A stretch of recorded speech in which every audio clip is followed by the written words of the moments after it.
Hey hi everyone, welcome back to my channel learning outcome. And आज का जो हमारा टॉपिक है दैट इज यूनिट 1 का सी पार्ट। तो आपके यूनिट 1 के A B and C part आज कंप्लीट हो चुका है। आज आपका यूनिट 2 भी कंप्लीट आ जाएगा। सो स्टे ट्यून्ड, भूलना नहीं है, चैनल को सब्सक्राइब करें और बेल आइकन को क्लिक करना तभी ज़रूरी है ताकि जब भी मेरी नोटिफिकेशन आए वीडियोस की आप सबसे पहले वीडियो को देखें।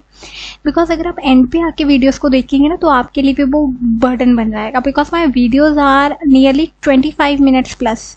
तो वो इसलिए होती है ताकि मैं आपको अच्छे से टॉपिक को समझाऊं क्रिस्प मैनर में। अगर आप बुक से पढ़ेंगे ना तो बड़े कंफ्यूज हो जाएंगे, लेकिन द वे आई टीच ये मुझे पूरी गारंटी है। बिकॉज आई टीच सो इन सच अ वे कि क्योंकि मैं ऐसी स्टूडेंट थी जो बड़ी लेजी होती है।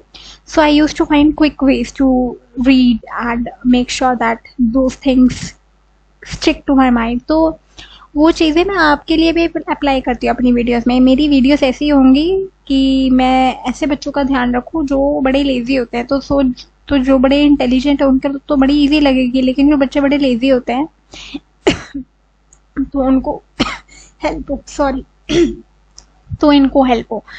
So this is the reason I make such videos and बस आपको यही इंस्ट्रक्शंस होती है मेरी कि आप चैनल को सब्सक्राइब करें, बेल आइकन को क्लिक करें, अच्छे लाइक करें, कमेंट करें और मुझे इम्प्रूवमेंट बताएं। बिकॉज अगर आप मुझे कमेंट सेक्शन में कुछ लिख के नहीं बताएंगे अच्छा बुरा, मुझे कैसे पता चलेगा that how you felt after listening to my videos या लिसनिंग टू माई कंटेंट या नोट्स जो मैंने प्रोवाइड करे आपको। मुझे पता नहीं चलेगा ना। आप अच्छा बुरा कुछ भी लिखो, लेकिन लिखो तो सही, मुझे पता तो चले, right. So this is the way. मुझे कोई दुख नहीं होता है अगर आपको कुछ क्रिटिसिज्म भी करना है, कुछ बोलना भी है, यू आर फ्री। लेकिन मेक श्योर कि आप कुछ एब्यूजिव चीज़ें ना बोलें, बिकॉज वो एक हमारी जो एजुकेशनल कम्युनिटी है उसकी रिस्पेक्ट बना के रखें। और मुझे पता है मेरे व्यूअर्स बहुत अच्छे हैं, बहुत अच्छे से दे हैंडल, ठीक है। And the next thing is आप वीडियो को पूरा देखें, स्किप नहीं करना है वीडियो को। बिकॉज बहुत सारी ऐसी चीज़ें होती है जो लिखी नहीं होती, सामने आपको स्क्रीन पे नहीं दिख रही, लेकिन मैं बहुत सारी चीज़ें आपको ओरली बताती हूँ। So this is the benefit of listening without skipping the video, right. So without wasting any time और any further delay, let's get started with unit 1 का सी पार्ट। बिकॉज आपका एग्जाम है 11 को, I know. So C part is types of evaluation. Types of evaluation: teacher made and standardized tests, norm referenced and criterion based testing। तो ये बड़ा testing के ऊपर based है, इवैल्यूएशन बेसिस पे है। तो आप वीडियो को अच्छे से देखें। अच्छा, इवैल्यूएशन बेसिस पे है तो इवैल्यूएशन की मैंने अच्छे से आपको डेफिनेशन और उसके बीच में इवैल्यूएशन, मेजरमेंट और असेसमेंट के बीच में डिफरेंस भी करवाया था ए पार्ट में। अगर आपने ए पार्ट में नहीं देखा है तो आपको ये समझ में नहीं आएगा। सो इसलिए मैं कहती हूँ कि वीडियोस के ना डिस्क्रिप्शन बॉक्स में और कमेंट सेक्शन में मैंने प्लेलिस्ट का लिंक डाला हुआ है। तो पहले प्लेलिस्ट की शुरू से वीडियोस देखो। अगर आप शुरू से वीडियोस देखोगे ना तभी आपको चीज़ें समझ में आएगी। बिकॉज हर एक चीज़ आपस में लिंक्ड है ना, तभी तो आपके समझ में आएगी। अगर मैं आपको यहाँ पे इवैल्यूएशन समझाने लग गई फिर तो होगी वीडियो। अब मैं आपको इवैल्यूएशन नहीं समझाऊंगी, सीधा टाइप्स ऑफ इवैल्यूएशन से शुरू करने वाली हूँ मैं। Okay, so without any further time let's get started. So आपके टाइप्स ऑफ इवैल्यूएशन से स्टार्ट करते हैं। टाइप्स ऑफ इवैल्यूएशन कौन कौन सी होती है? टीचर मेड टेस्ट, आपके स्टैंडर्डाइज टेस्ट होते हैं, नॉर्म रेफरेंस टेस्ट होते हैं, क्राइटेरियन रेफरेंस टेस्ट होते हैं, ठीक है। तो these are the types of evaluation basically and बड़ी ही इंपॉर्टेंट होती है। तो स्टार्ट करते हैं टीचर मेड टेस्ट। तो टीचर मेड टेस्ट से ही क्लियर हो जाता है कि वो टेस्ट जो टीचर खुद बनाता है, ठीक है। डेफिनेशन देख लेते हैं। टेस्ट प्रिपेयर्ड बाय टीचर्स, ठीक है। टीचर्स बनाते हैं themselves for assessing students understanding of the lessons taught in their own classes. वो तो टीचर द्वारा ये टेस्ट बनाए जाते हैं ताकि वो बच्चे की असेसमेंट कर सके कि उसे कितना समझ में आया है जो लेसन टीचर ने पढ़ाए हैं, ठीक है। आप थोड़ी डेफिनेशन देख लेते हैं स्कॉलर्स की। ब्लूम की डेफिनेशन है 1956, बड़ी ही इंपॉर्टेंट है। Teacher made test are effective for formative assessment as they are closely related to the instructional objective. Teacher made test किस लिए इफेक्टिव है? फॉर्मेटिव असेसमेंट के लिए। फॉर्मेटिव असेसमेंट का मैंने आपको ऑब्जेक्टिव बताया है और इसके बारे में मैंने ए पार्ट में आपको बताया। अगर आपने ए पार्ट की वीडियो नहीं देखी है तो पहले जाके वो देख के आओ, ठीक है। डिस्क्रिप्शन बॉक्स में और कमेंट सेक्शन में प्लेलिस्ट का लिंक गिवन है, पहले वो देख के आओ वीडियो, फिर आपको ये वीडियो समझ में आएगी, वरना नहीं आएगी वीडियो समझ, ठीक है। तो मैं ये एज्यूम करके चल रही हूँ, ठीक है। वो कहते हैं ना लेसन प्लान में आप क्या एज्यूम करके चलते हैं एज अ टीचर। तो मेरी ये एजम्पशन है कि आपने ए पार्ट की वीडियो देख ली है, इस उसके बेसिस पे मैं आपको पढ़ा रही हूँ। तो टीचर मेड टेस्ट की इफेक्टिवनेस क्या होगी, फॉर्मेटिव असेसमेंट के लिए ये इस्तेमाल होती है, ठीक है, ताकि टीचर ने जो इंस्ट्रक्शनल ऑब्जेक्टिव्स क्लास में उसके बेसिस पे पढ़ाया तो वो उसकी अंडरस्टैंडिंग देख सके कि लर्नर की कितनी हुई है। टाइलर इन 1949 में एम्फोसाइज करा था importance of teacher made test को for continuous evaluation. Continuous evaluation मतलब फॉर्मेटिव असेसमेंट की ही बात हो रही है, या हम उसकी कॉन्टिन्यूस इवैल्यूएशन कर रहे हैं ताकि हम उसके इंप्रूवमेंट का स्कोप का वहाँ पे देख सकें, ठीक है, to improve teaching learning processes, वही जो मैंने आपको बात बोली, ठीक है। तो ये आपकी दो बड़ी इंपॉर्टेंट डेफिनेशन है, ये आपको याद कर लेनी है। कैरेक्टरिस्टिक देख लेते हैं। अब टीचर मेड टेस्ट क्या होते हैं, स्पेसिफिक टू क्लास कंटेंट होते हैं। अब टीचर मेड टेस्ट हर क्लास का अलग अलग होगा। अगर मैं 9A को पढ़ा रही हूँ और 9B को पढ़ा रही हूँ तो मेरा टेस्ट जो होगा 9A के लिए अलग हो सकता है, 9B के लिए अलग हो सकता है। मेरा 9A में टॉपिक कोई और होगा। फॉर एग्जाम्पल अगर मैं पार्ट्स ऑफ स्पीच का टेस्ट ले रही हूँ 9A में, ठीक है, लेकिन मैं वहीं लिटरेचर का टेस्ट ले रही हूँ 9B में, तो this is well and good, है ना। तो मेरा कंटेंट स्पेसिफिक टेस्ट होगा, स्पेसिफिक टू क्लास कंटेंट, ठीक है। अलग अलग अगली या सेकंड करेक्टरिस्टिक हमारी क्या है, flexible and easy to administer. तो ये बड़े फ्लेक्सिबल होते हैं और बड़े आसानी से हम इसे क्लास में कंडक्ट कर सकते हैं। मे लैक स्टैंडर्डाइजेशन एंड रिलायबिलिटी। इसमें स्टैंडर्डाइजेशन नहीं होती है और रिलायबिलिटी भी इतनी नहीं होती है, बिकॉज ये हैंडमेड टेस्ट होते हैं, हम फटाफट से बना सकते हैं।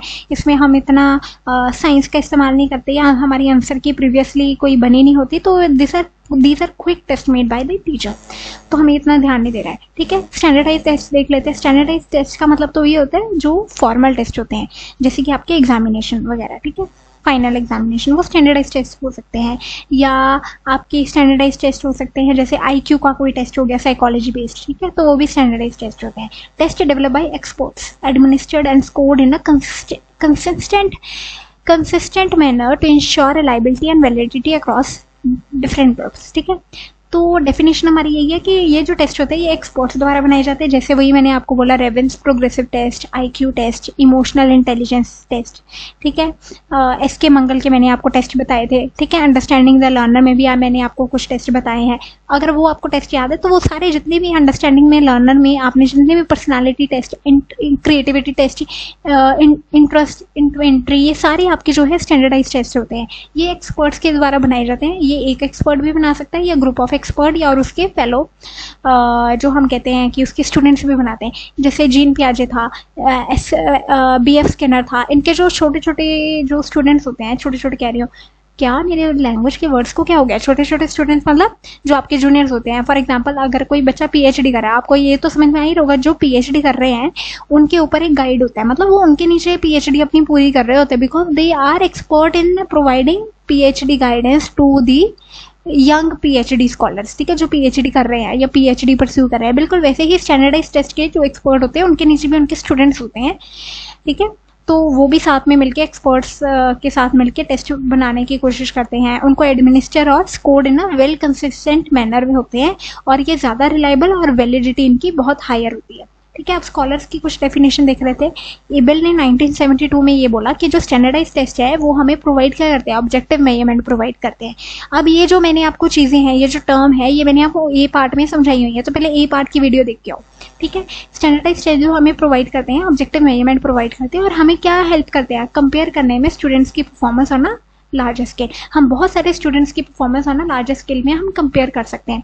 फॉर एग्जांपल अगर मैंने ये बोलना है कि लुधियाना के बच्चों की इतने नंबर आए हैं पूरे पंजाब में से, या पंजाब के बच्चों के इतने नंबर आए हैं पूरे इंडिया में से, तो मैं लार्ज स्केल पे बच्चों को जज कर सकती हूँ और उन्हें कंपेयर कर सकती हूँ। अनास्टसी इन 1988 में उसने बोला कि emphasize the importance of standardize test. इसने भी स्टैंडर्डाइज की टेस्ट की इंपॉर्टेंस के ऊपर एम्फोसाइज करा, बिकॉज ये एजुकेशनली और psychological measurement to ensure fairness and comparability, ठीक है। तो ये क्या बोलते हैं, एजुकेशनल और साइकोलॉजिकल मेजरमेंट में ये बड़े हेल्पफुल होते हैं ताकि हम फेयरनेस लेके आए और कंपेरेबिलिटी में हम ज़्यादा अच्छे लेके आए मेजरमेंट को, ठीक है। तो ये अनास्टसी का 1988 में कहना था। अब स्टैंडर्डाइज टेस्ट की कैरेक्टरिस्टिक देख लेते हैं। कैरेक्टरिस्टिक हमारी यही है कि यूनिफॉर्म एडमिनिस्ट्रेशन होती है। एक तरह से हम एक ही वे से इनके, क्योंकि मैनुअल वे मेड होते हैं, हम इनकी इंस्ट्रक्शन सेम होती है, तो यूनिफॉर्म एडमिनिस्ट्रेशन इनकी होती है, मतलब एक ही तरह से हम एक ही वे में कंडक्ट करेंगे, कोई पार्शियलिटी नहीं होती, कोई डिफरेंशिएटेड इंस्ट्रक्शन नहीं होती इसके लिए। सबके लिए सेम इंस्ट्रक्शन होगी, सबके लिए सेम टाइम होगा, सबके लिए सेम, अगर एक ही पेन यूज़ करना है तो एक ही पेन सबके लिए होगा, मतलब सबके लिए हर एक इंस्ट्रक्शन सेम होगी for this conducting of the test, ठीक है, स्कोरिंग भी हर किसी की सेम वे से होगी, कोई सब्जेक्टिविटी का यहाँ पे कोई स्कोप ही नहीं है, बिकॉज एक मैनुअल एक स्कोरिंग की यहाँ पे सेट होती है और उसी के बेसिस पे जजमेंट और स्कोरिंग बच्चों को मिलती है। High reliability and validity, reliable और वैलिडिटी इनकी बहुत हाई होती है। रिलायबल एंड वैलिडिटी की आपकी जो डेफिनेशन है ये मैं एज्यूम करके चल रही हूँ, आपको पता है।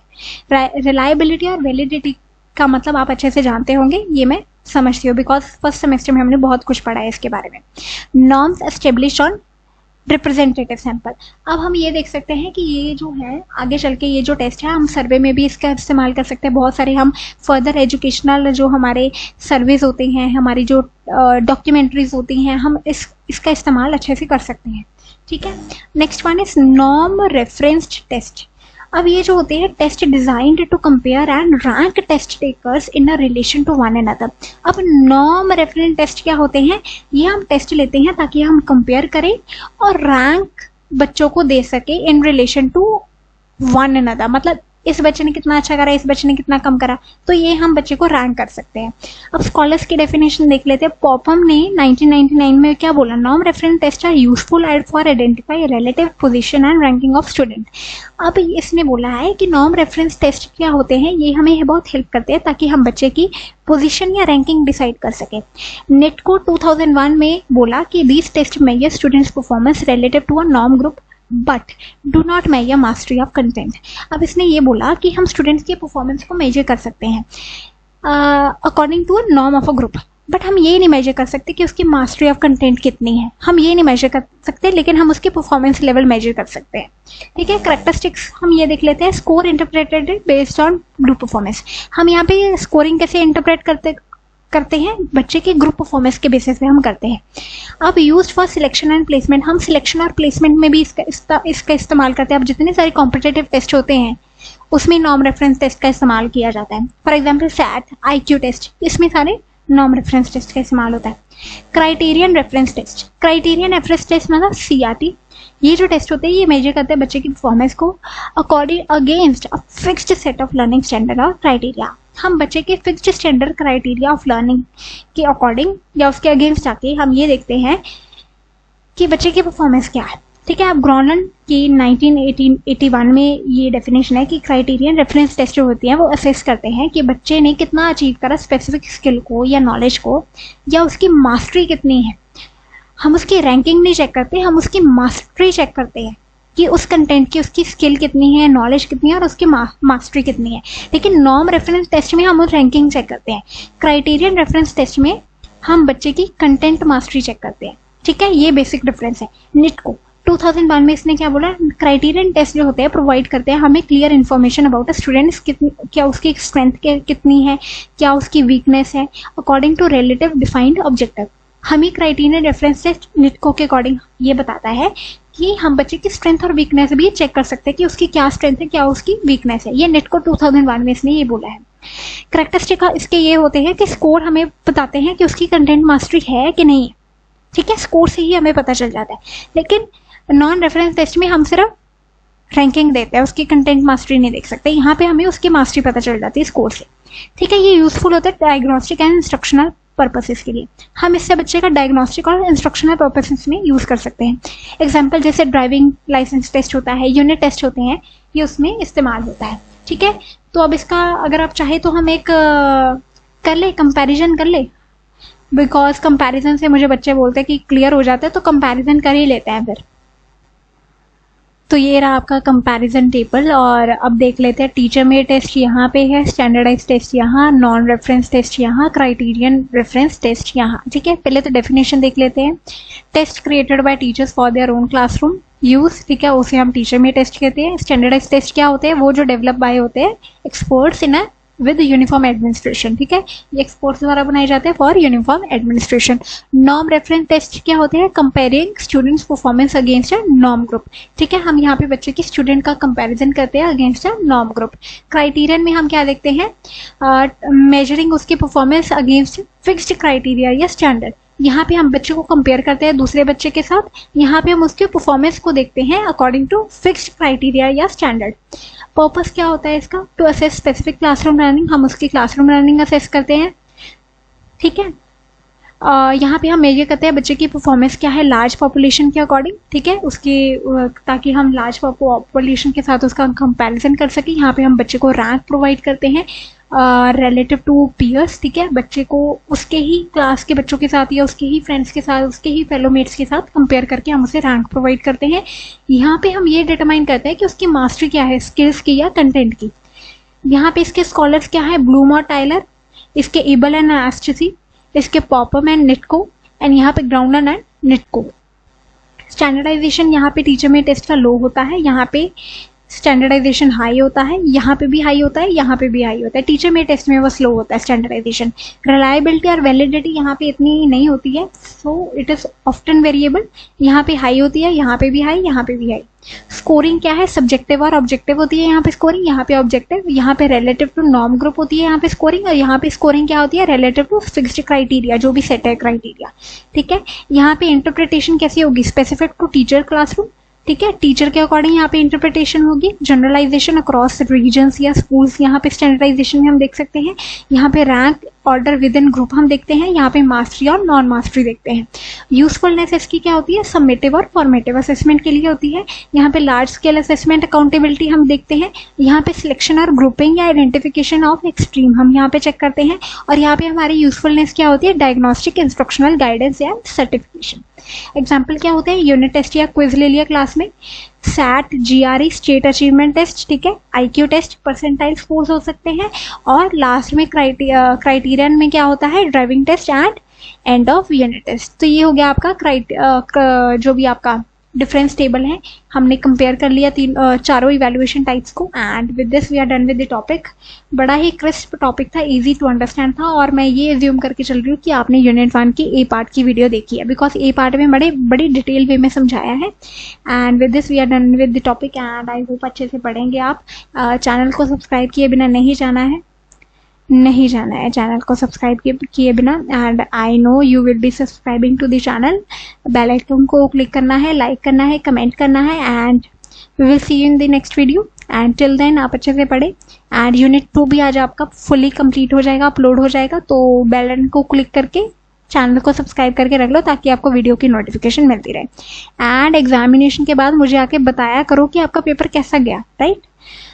With this we are done with the topic, and thank you so much everyone for staying tuned। and last paper है आपका, मुझे आके ज़रूर बताना कि आपका पेपर कैसा गया। I want your comments, okay?